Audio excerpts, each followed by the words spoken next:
Magandang araw po muli sa lahat ng saklaw ng buong pamunuan ng UIG sa buong bansa, Luzon, Visayas, Mindanao. Sa ngalan po ng ating matatas na opisyal na nagpapatupad sa buong pamunuan ng UIG, Retired PNP Rinaldo Biheno, Retired PNP Domingo Aldabe, at sa UIG Spiritual Director sa buong bansa, PNP Retired General Romeo Ngoho, na siya rin founder and president ng PNP MOS or Moral and Spiritual Transformation. Sa lahat ng top brass nito,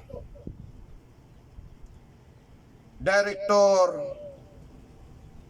Joven Baconio Sevilla, Director Roberto Radan, Director Barangay Captain Cesar Doloreto, Director Ronnie Infante, Director Terso Revilla, Director Nilo Pancho, and Director Chenard Roy Brones.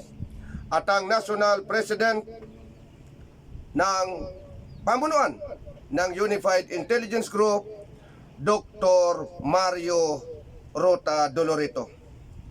Sa lahat ng mga matataas ng opisyal sa hanay na ito, simula sa Vice President for Mindanao,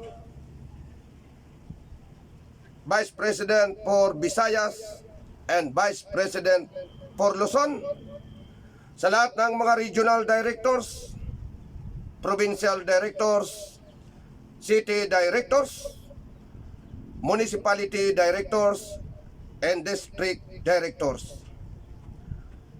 Ang pamunuan ng UIG Manila ay muli ay nagbibigay ng direktiba sa inyong lahat na iabiso sa lahat ng ating hanay sa buong kapuluan ng Pilipinas na patuloy na tumulong sa lahat ng tagapagpatupad ng batas at sa ating pamahalaan na patuloy na mapanatili ang kaayusan, katahimikan, kapayapaan sa buong bansa, mga kasama. Sa kasalukuyan na nagkakaroon ng iba't ibang kaganapan sa ilang bahagi ng ating bansa, muli ay hindi po natin hinahadlangan ang anumang samut-saring pagkilos o kaganapan ngayong kasalukuyan, alang-alang sa umiiral na karapatan pang tao sa ating lipunan.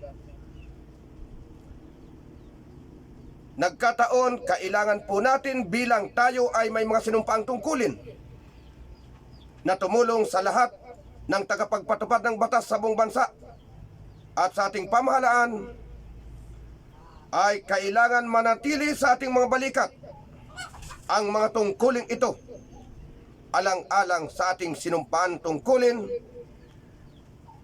sa ating itinataguyod na hadikain, layunin ng pamunuan ng Unified Intelligence Group sa buong Pilipinas.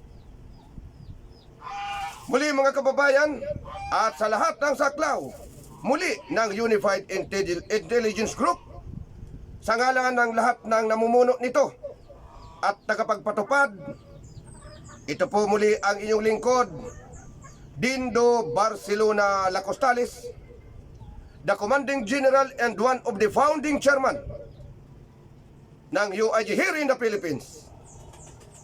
Muli, ipinapaabot natin ang direktibang ito sa lahat ng matatas na opisyal sa ating hanay upang manatili muli ang katahimikan at kaayusan, kapayapaan, at maging mapagpatuloy ang karapatang pangtao sa ating lipunan. Magandang araw po muli, at patuloy po tayong patnubayan, pagpalain ng ating Panginoong may kapal. Magandang araw.